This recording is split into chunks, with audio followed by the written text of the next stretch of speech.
Assalamualaikum warahmatullahi wabarakatuh.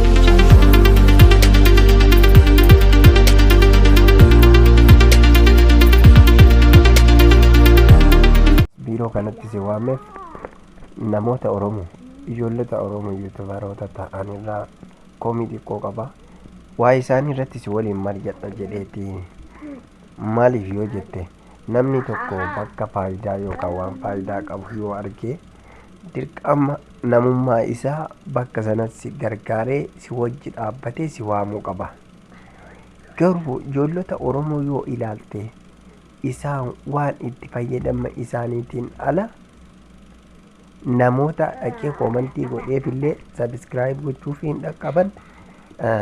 Koomentii isaallee yeroo itti osoo laayikiin godhin irratti dabran ni qabu. Kanarratti mee wanni sitti dhaga'amu yoo jiraate maal akka dubbattu naaf dubbadhume. Eeyyan dhugaa keetti biraazer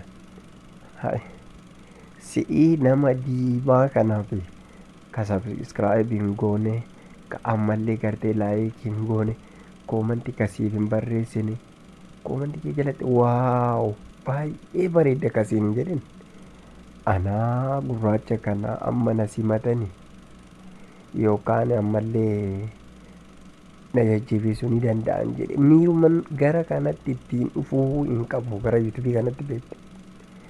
Kanaaf kan jechuu barbaadu eessa dubbiin bakki bade yeroo jennu beekaa Oromoo biratti hafee ka jedhu anillee komii isaan irraa qaba. Ayya kun dhugaa keetii akkuma jirutti beektota Oromoo yeroo jettu maal jettee Arabni yeroo mammaaktu testafiid wastafiid fayyadamii jetti Arabni yommuu mammaaktu.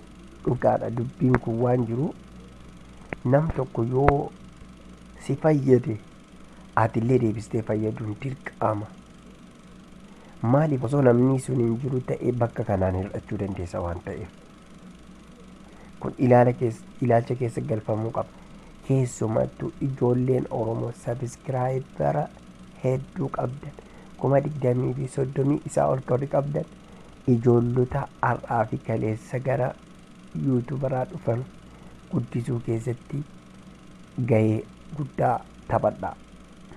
Ayye oduma keetiif wal qabatee mammaaksa tokkotu jira beektaa. Mammaakisis akkas jedha. Bara durii tokko mootii tokkotu ture. Mootiin kun hayyuu namaa ture. Osuma akkas jedhanii buna qaba ture mootiin sun gaafa tokko